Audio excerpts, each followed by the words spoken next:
Yo guys, check, kamusta mga idol? So ayan, mag-update tayo ngayong Saturday night mga lods. Matindi mga news natin ngayon mga idol. Malalaman nyo kung ano yung mga mangyayari sa future mga lods. Makakapaghanda kayo, makakatunog kayo kumbaga sa pusoy. So ayan, grabe. So bago tayo mag-start, punta muna tayo sa ating crypto bubble, yung day natin. Goods na goods. Mamaya check din natin yung mga nag-pump na coins, no? Pi Network nag-pump mga idol, SLP. Nag-pump din yung SLP. So i-check natin yung chart niyan mamaya. Pero sa hours natin, medyo medyo nagko-consolidate tayo ngayon. Kaya kung titingnan niyo yung ating XRP, ito yung kanyang 1 hour time frame, medyo nagda-downtrend ng bahagya po mga idol, no? Which is okay lang naman mga lodi, wala namang problema yan, normal lang yan sa ating chart. Diba? So grabe yung Ethereum, grabe si Ethereum mga lodi. Check natin si Ethereum, humahataw mga loads, ang tindi. Na siya, nasa ayan na 4,200 to mga loads isipin nyo yan. Pero ngayon nasa 4,173. Pero goods na goods yan mga idol. Grabe si Ethereum, no? Ang tindi ng ginagawa ngayon ni Ethereum. Pero sabi nga nung nakita kong post, Ethereum season, hindi alt season So mamaya malalaman nyo. Papaliwanag ko sa inyo mga idol kung bakit kung ano yung, kung saktong-sakto lang ba o tama ba yung nangyayari ngayon. Normal lang ba to sa bull run? O yan, malalaman nyo yan mamaya mga idol, no? So punta na tayo muna sa ating mga malulupit na news, no? Palike ng video, subscribe sa di pa nakasubscribe, shoutout sa mga sumusuporta. Punta na kayo dito.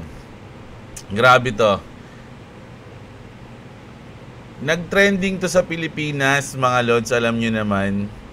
Yung sa WorldCoin, di ba? Nang i-scan sila ng mga retina ng mata. Di ba?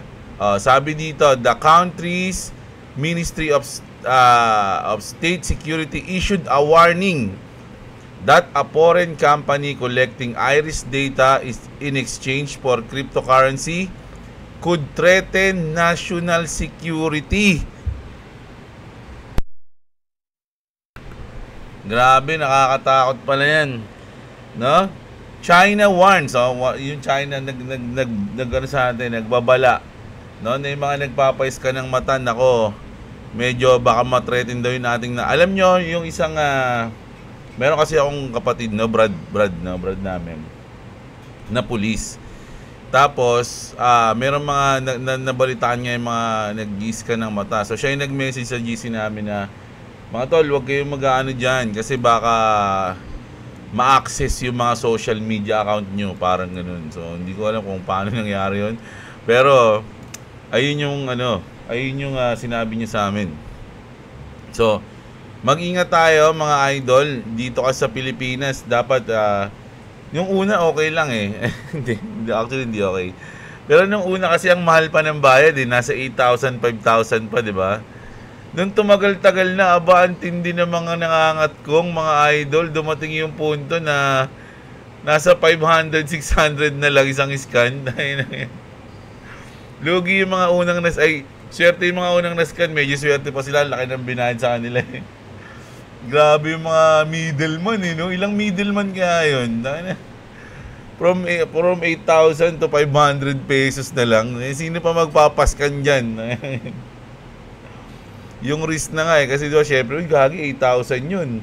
Kaya lang, i-scanin yung mata mo, kaya lang, malaki mo ko mo, 8,000, di ba? May pwede ka na magbayad ng bill nun. Ngayon, wala Grabe, halos 500 na lang narinig ko na, then may mga taga dito kasi sa amin na may mga ganun hinahakot pa sila, mga lods, dadalhin sila kung saan, dun sila i-scanin. Grabe. So, mag-ingat kayo mga idol. So, ayun na nga. Dahil nga, nako, ang lupit ng Ethereum. Nakita niyo si Vitalik, ang lupit, dance move. Grabe si Vitalik, sobrang saya niya ngayon. Gana, mag-Ethereum season na, hindi na alt season. Dahil Ethereum season tayo ngayon, Binigyan tayo ng special dance ni Vitalik Buterin. Pero, edit yan mga lods, hindi yan si Vitalik. Pero, nilagay lang yung mukha niya dyan. Galing, no? Ito na tayo.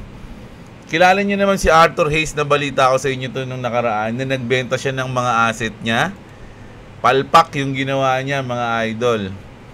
No, Arthur Hayes, Crypto Hayes, sold 2,373 Ethereum worth $8.32 million a week ago when the Ethereum price was nasa 3,500. Doon siya nagbenta, mga idol, no, ng 2,300 niya na Ethereum. Ngayon, 4 hours ago, he moved out $10.5 million USDC to buy back Ethereum at a higher price. Talo pa siya. Isipin nyo, nagbenta ka para mag-profit, no? Ang pinrofit mo 8,000. Kaya lang, tumaas si Ethereum, naiwan ka, humabol ka ngayon kasi inisip mo mas tataas pa. So, 10.5 million ngayon yung ano mo, yung in-out mo. So, hindi natin alam kung ilan ang mabibili ng 10.5 million na Ethereum. Diba? Tingnan natin. 10.5 million. Check nga lang natin, mga idol. Dollars yun eh, no? USD. 10. 5.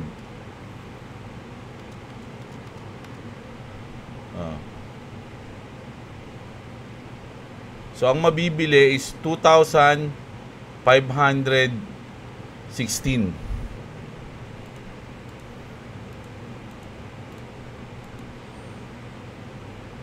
Okay. So, mabibili niya 2,516 kasi ang binenta niya 2,373 eh. Diba? So, ganun, medyo makakaano pa siya. Pero ang tawag, ganito yung mga maling decision eh, mga idol eh. No, yung nagbenta ka, kala mo magda-drop, biglang tumaas, sa habol ka. Huwag niyong gayahin yan. Mali yung decision niya, mga idol. So, punta tayo dito. Kaya nga sabi dito ni Eric Trump, stop betting against Bitcoin and Ethereum. You will be run over. Sabi niya, di ba? So, huwag na kayong ano dyan. Isipin nyo, huwag nyo nang kontrahin dahil magpapump yan. Parang ganun yung sinasabi dito ni Eric Trump. Kaya nga, tignan nyo, lahat ng kumontra. Sa Ethereum lang to, bear short position, 183.6 million. In Ethereum short, have been liquidated. $183.6 million, mga idol, no? Sa Ethereum lang yan. Dahil nag-pump si Ethereum, di ba? So, ito, iba naman tayong news, mga idol. Stellar partner with Visa, Mastercard, PayPal, Stripe, stablecoin, all within a year. Imagine this, the insane amount of volume coming to Stellar Network. So, grabe, ang dami naging partner ng Stellar. Kaya pala humataw yung XLM ng mga nakaraan. No? Alam ko, simula nung nagbudega ako dito, nag 100% na yung profit. Hindi, almost 100%. No? So, grabe yung grabe yung volume ng XRP, mga Lodi. The recent globe trading volume just exploded over 28 million in a single minute. Are we about to witness another massive move? Titignan na lang natin yan. Yan, hindi nagpe-play eh. Eto na naman, mga loads, no? Everyday na lang ata ito nangyayari sa Korea.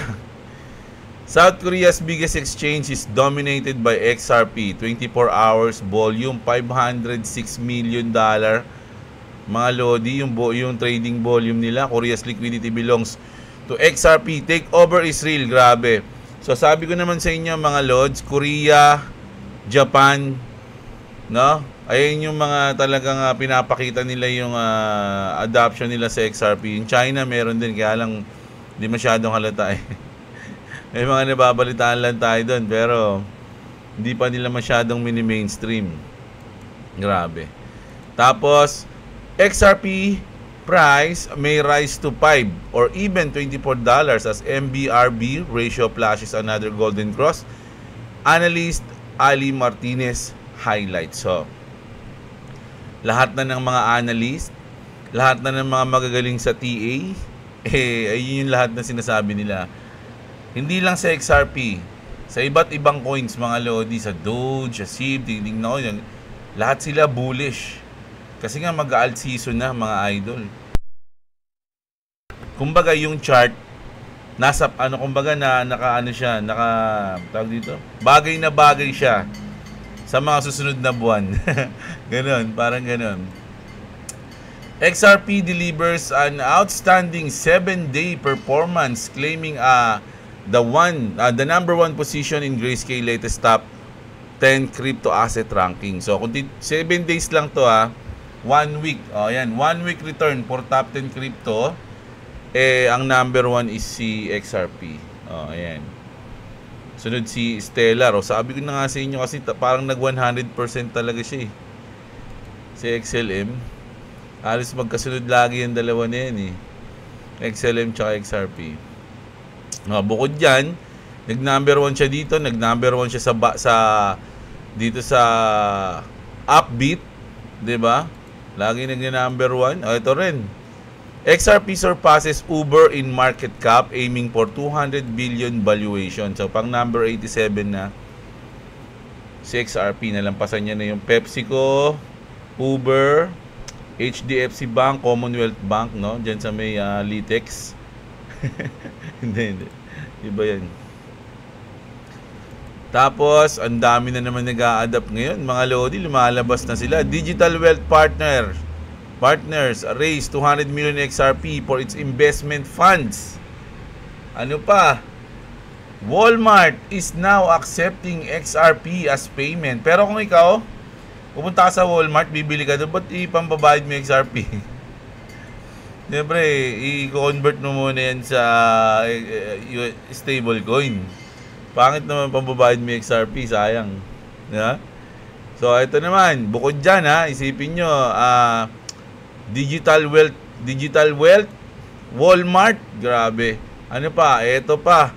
Ferrari to start accepting XRP payments for new cars in the US and Europe.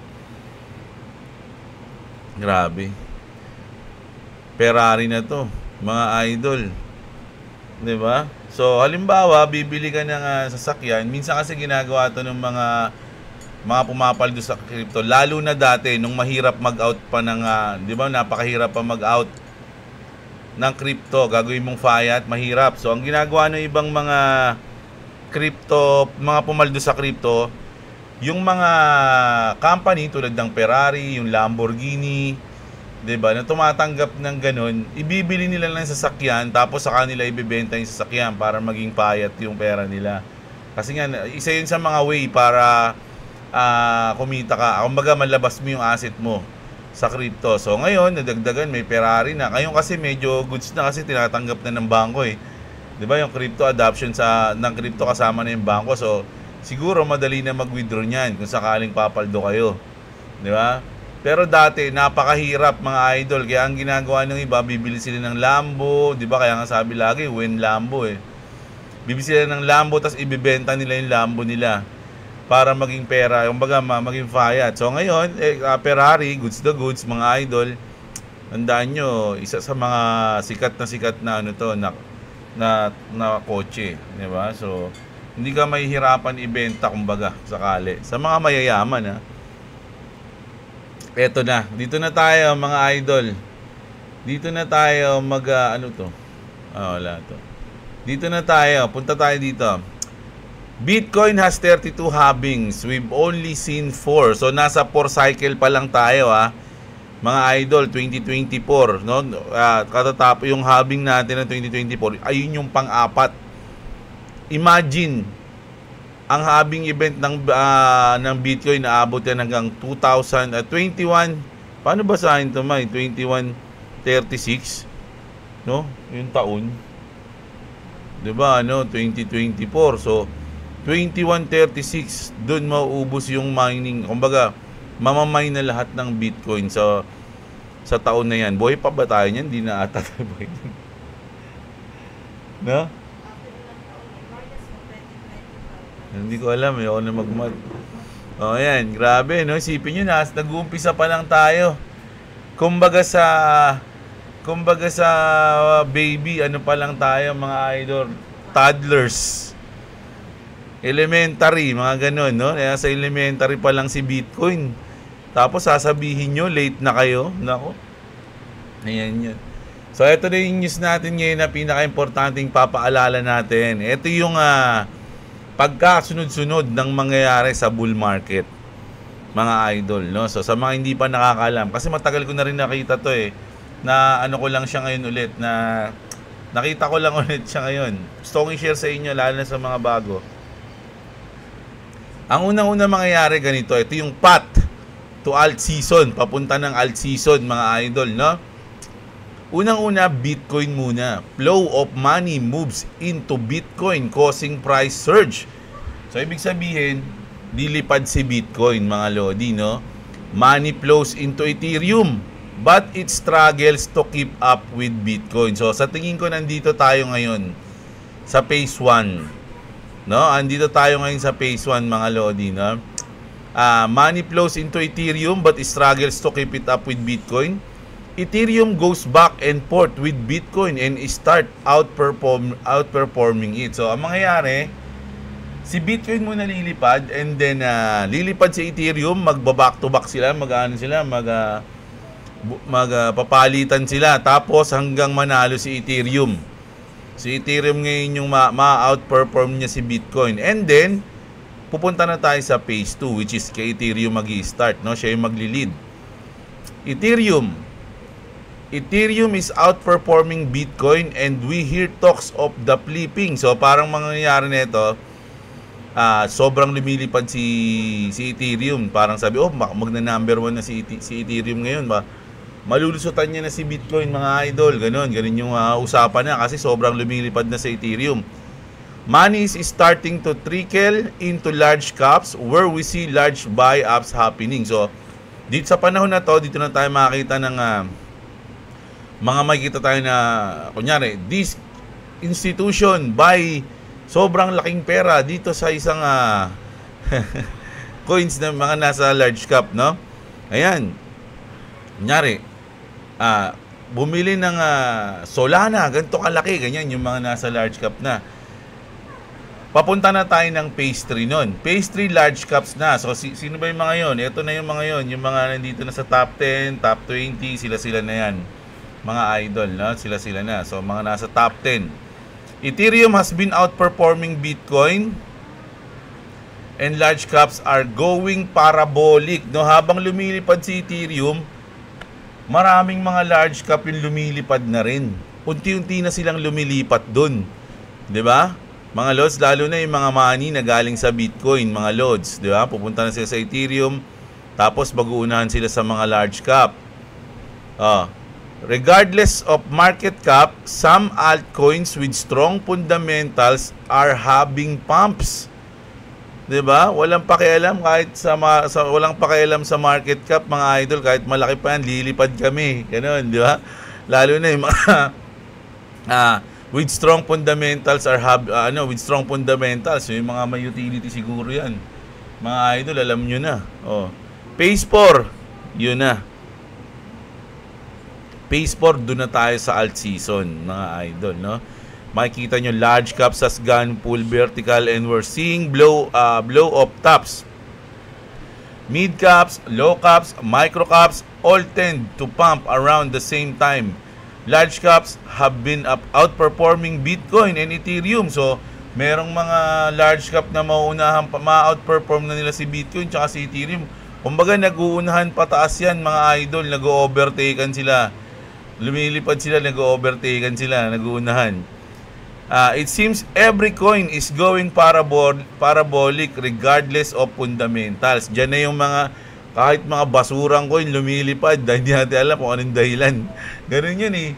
Nakita ko yun dati, putik yan. Kahit na mga walang kwentang coins, lumilipad Hahabulin ng mga tao. Memes are everywhere. Everyone is super excited and you feel the mania is in the air. Ganun na yun. Doon mo na mararamdaman na alt season na pag lahat na nag-uunahang payamanin ka, parang gano'n. Ito yung ating path of alt season, mga idol, no? So ngayon, sa tingin nyo, nasan tayo? Sa tingin ko, nandito tayo sa phase overlap ng phase 1. No? Money flows into Ethereum but it struggles to keep up with Bitcoin. Ethereum goes back and forth with Bitcoin and it start outperforming it. So once na ma-outperform na ni Ethereum yan, dun parang ito na yung phase 2 ng alt season, papunta na tayo dun. So dapat nagbubudega na kayo pag gaganyan. Diba? Alam nyo na yung mangyayari, hintayin nyo na lang dyan yung phase 4. At etong ano natin, mga Lodi, alt season, sa tingin ko mabilis lang to, hindi to bibilang ng ilang kalahating taon. Mga ilang buwan lang yan, mga idol. Madami na yung matagal na yung 4 months, 5 months na nagpa-pump yung market.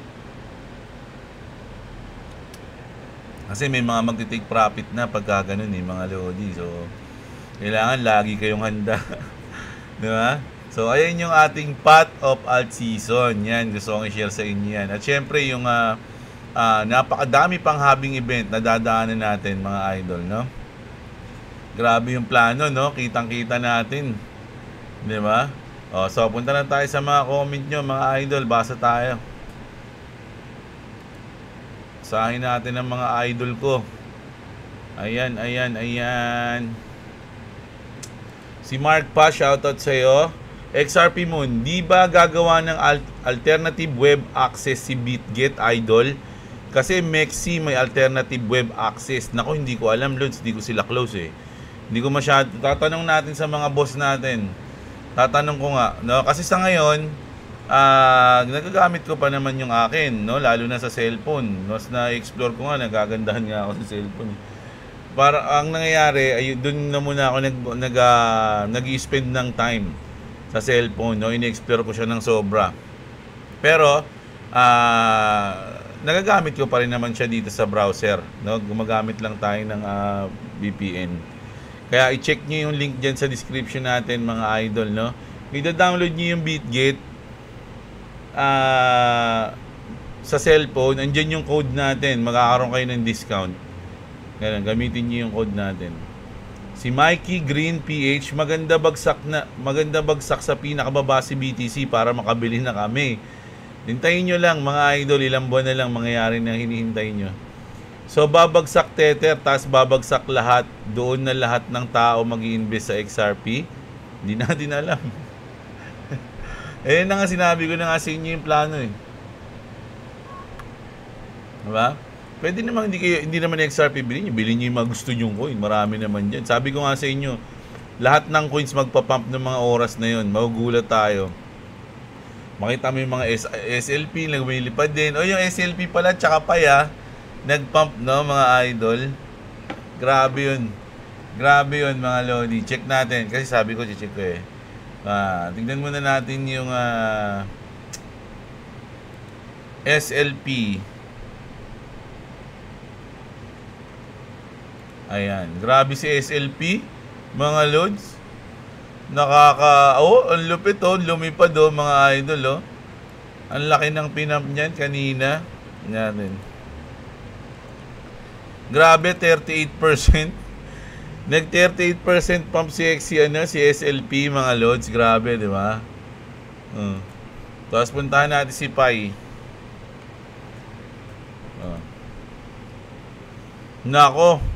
Matindi yung matutuwa ang mga community Pi natin. Mga pioneers. Tingnan natin kung gaano kataas yung pinump niya. 31% din, mga Lods, no? So solid din. Solid din, mga idol, no? Ang tanong, no, ano niya ba yan? Mapapanatili niya ba yung ganyang hype, no? Hindi natin sure.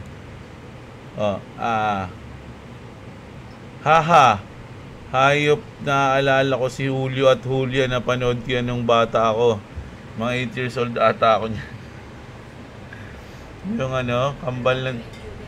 kambal ng tadhana. Nagte-teleport sila pag nagdidikit yung kanilang mga daliri, di ba?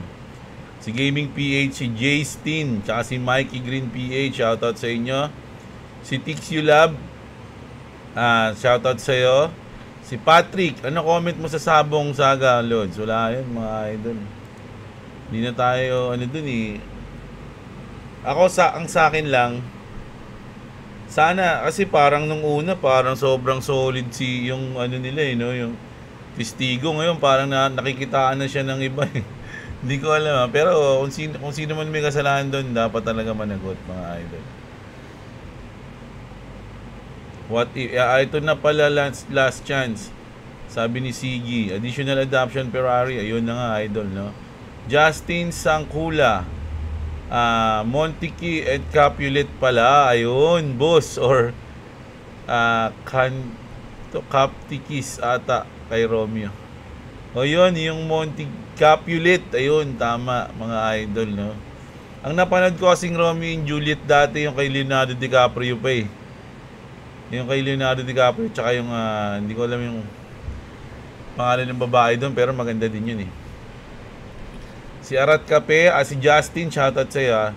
Share lang sa na-XP ko pag walang buy or sell, pag magpapasok kayo or maglalabas ng pera sa BitGet, and pag nag-login kayo at tama naman yung info na nilagay nyo pero denied account pa rin, gawin nyo lang is clear the cache sa mismong apps. That's all, thank you. Oo, yun pala, nagkaroon tayo ng tips kay Arat Cape. Clear cache lang pala. Yung cache, basa dun, di ba, boss? Clear cache. Ayan. Jigs, mukhang legit yung 589 Lodi. Naku, sana nga legit, no? Maraming yayaman dito sa Pilipinas niyan. Hoy, balatuhan nyo ako, ha? Pag yumamang kayo, ang dami nyo nang binibili, ha? Daddy Bean, to the moon. Nope, sabi niya, hindi yan gagawin ng mga taong nasa kapangyarihan. Ang daming hayok na demonyo ang nakaabang sa kanilang gagawin daw na paglagay ng pera ng US sa crypto world. Strategic ang gagawin nila dyan, sabi ni Daddy Bean, no? Kaya lang kasi, kilala na kasi yung crypto idol sa ano eh, yung talagang merong mga from rags to riches, no? Yung mga istorya nilang ganun. Malay mo naman, dito sa Pilipinas, maraming pumaldo ngayon, no? Boss Jeb, napapanood ko lang sa ibang crypto vlogger na dapat daw wag muna ilipat mula crypto exchange papunta sa crypto wallet o cold wallet ang crypto coin, lalo na ang XRP kasi tumataas ang price. Ano ang advantage at disadvantage nila, boss? Alam nyo, mga idol, ang pinaka-safe, although wala namang 100% safe kasi, pero ang pinaka-safe para sa akin is cold wallet, na yung mga crypto exchange, ginagamit lang yan pag magte-trade ka, magbobodega ka, bibili ka, no? Magte-trade ka, tapos magsaswap ka, mag-i-stake ka o something like that. Pero kung i-hold mo siya, gusto mong ingatan, mas maganda sa cold wallet, no? Kasi kung i-hold mo rin naman yung XRP, o ano ngayon, kung tumataas siya, di mas maganda nandun siya, nakatabi siya, habang tumataas siya. Kasi pag nasa crypto exchange yan, hindi mo siya sabi nga nila, not your keys, not your crypto, di ba? So once na nasa crypto exchange yan, wala sa iyo yung keys nasa kanila kasi nandun siya, kumbaga hawak nila yon, sila may access. Kapag nag-maintenance yon, kapag bigla nilang binlock yung mo, hindi mo makukuha. Di ba? Pero once na nasa cold wallet mo yon, mga Lodi, it's your keys na yon, nasa iyo yun, no? Anytime, anywhere, kahit saan mo gustong ilabas, pwede mong ilabas. No, halimbawa si BitGet o kaya yung ibang mga si Binance, halimbawa si Binance. Biglang nag-maintenance o kaya nag-block. Hindi mo na nandun yung asset mo. Hindi mo na siya makuha ngayon. Pero kung nasa cold wallet mo yun, pwede mo siyang ilabas. Hindi na sa Binance, kung saan mo na gusto, kung saan yung pwede, kung saan yung ayos, doon mo siya gawin. Diba? Wala yung mga yan, mga idol. Gusto nila lang kunin yung XRP nyo, kaya ganun. Pinapa-stay nila sa crypto exchange. Si Liwil Clarion, ayan. October, console market, November, December market, uptrend. Do your own research, sabi ni idol, no? Si Dimebag Daryl yun ha, Daryl Lance. Si Pete Pelizardo, shoutout sa'yo. Always watching pa rin, boss. Ayan, shoutout sa'yo, idol ha. Si Aldrin Matalog, shoutout din sa'yo, idol. Jun Abendaño, always yan si idol. String Do. Swerte ng tao sa buong mundo, pinakamalakas na bansa, peace lover, tapos basher pa rin. Oy, si Kevin Alopio, idol, shoutout sa iyo nga, super thanks, idol, thank you. Maraming salamat sa suporta. Shoutout din sa mga iba pang yung mga nagsusuper thanks sa atin, tas yung mga tumutulong using membership. Saludo sa inyo mga idol. Napanood ko yung Attorney Libayan versus Cristan, kinain ng buo sa debate. Wala naman palang alam sa batas. Ito, haka-haka. Ayun, basag. Sino talo? Meron ba? Titingnan ko nga yan. Dali. Bago lang ba to o matagal na? Check ko lang ha. Nagdebate sila. Parehas. Oo nga no, 5 days ago. Wow. 5 days ago. Papanoorin natin to mga idol. No? Kasi si Libayan ano to, parang although hindi ko alam kung may alam talaga sa crypto, pero ano siya, tawag dito, parang hindi siya sang-ayon dyan. Yung mga huling panood ko sa kanya dyan, yung panahon ng Axie, talagang galit na galit siya eh. Halatang wala siyang alam nun. Yung mga oras na yun. Parang siyang tunga-tunga dun eh. Idol eh. Mga sinasabi niya, natatawa ako eh sa mga sinasabi niya. Parang feeling ko, gusto niya lang mang-asar. O yun. Pero sige, titignan ko, papanoorin ko yun. Hindi ko pa napapanood dyan, idol. Salamat sa information mo ha. Efongers Snow. Ayan. Kevin Alo. Ako napanood ko yun, na baril siya. 2 political party sa bansa nila sa Jamaica. At malupit siya, kaso namatay dahil ayaw ipa-opera yung sugat niya sa paa. Ayun, naging cancer. Soccer lover is Bob Marley. Kaya ayun, maganda yung mga song niya. Oh, alam niyo ba yung kantang ano, No Woman No Cry? Kasi yung iba pag nakikinig lang eh. Kung ano lang yung naririnig nila, yun lang. Pero yung ibig sabihin nun, iba sa pamagat niya. Kasi dati may tinanong ako nun eh, anong pagkakaintindi mo sa No Woman No Cry? Diba? No woman no cry. Ganon, diba? So, sabi niya, pag walang babae, pag walang babae, hindi kayo iyak. Parang ganon. So, mali agad yun. Pinakamali yun, mga lodi. Kasi sa Jamaica, para silang mga islang mag-English, no? Hindi kumbaga, yung words nila parang naghahalo. Halimbawa, no woman no cry, parang sinasabi niya ron, no woman no cry, no cry. Don't cry, parang ganun yun. No woman, don't cry, no cry, no cry. Ganun yun. So kaya nga 'di ba, don't shed no tears, kasi pinapatahan niya yung babae, parang ganun yun. So yung sinabi nung tinanong ko na pag walang babae walang iyak, mali agad yun. Ni Bob Marley, no? Magaling yan mga lodi, tsaka matalino. So ba naman mag-win sa araw-araw eh, hindi ka ba tatalino? Si Ronin Padilla, si Elmer TV, shoutout sa iyo ha. Napaghahalataan talaga eh, hindi binanggit ni Tito tanda yung XRP case nung nakaraan update niya. Pero pailang malakas. Nahalataan niyo ba? Pero hindi okay lang yun mga lodi, kasi ako tanggap ko na rin eh, na yung mga, kahit dito sa Pilipinas, meron talaga mga Bitcoin maxi, no? Although goods lang naman yun, maski nga ako gusto ko ng Bitcoin mga idol. Kaya lang, ako, tinaamin ko, bias ako sa XRP. Di ba? Alam nyo naman yan. Wala, hindi ko tinatago yan. Bias ako dyan. Pero yung mga iba kasi, parang bias sila pero hindi naman nila sinasabi, di ba? Which is okay lang, wala ang problema doon. Sabi ko na wag umasa pagtaas ng XRP, hindi pa yan ngayon mga Lodi. O sabi ni Innocentes. Kailan ba yan, idol? Long lasting, wala na mga crypto exchange, kaya dapat lahat ng nagki-crypto bumili na ng hardware wallet. Wala na ilagay, wag na ilagay sa malupit na exchange sa Pinas niya.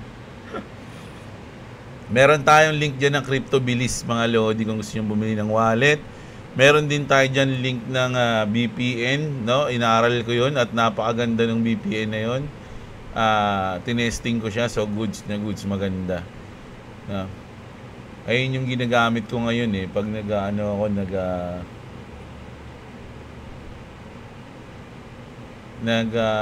BitGet.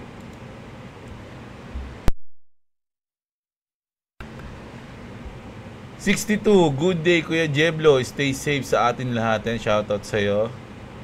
Si The Big Fella, biglang binasag ni Ethereum ang 4,100. Yes po.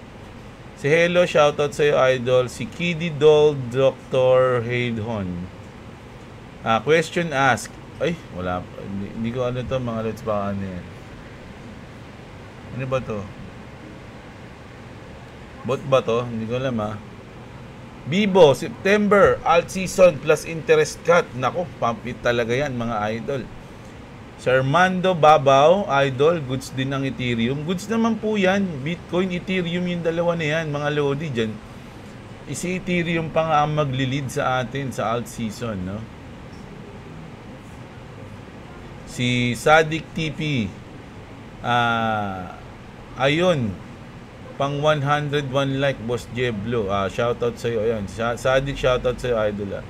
Si Klabi, sana nga tapos na yung conflict na yan at hindi on the surface peace lang, sabi, no? So next na pagbabatiin ni Trump, nako, medyo mahirap yan. Sa bagay, kung napagbati niya yung 32 years, ewan ko lang dito kasi sa Russia, ano na ito, history na sa kanila, mga idol, parang kasama na yan sa ano nila sa buhay-buhay nila simula nung pinanganak sila Gaano katinding pressure pa kaya ang kakayanin niya ni Jerome bago siya bumigay? Naging bakla, no? Bumigay. Mag-rate cut or mag-resign siya. O yun, malapit na rin yun lahat. Parehas mangyari yun, idol.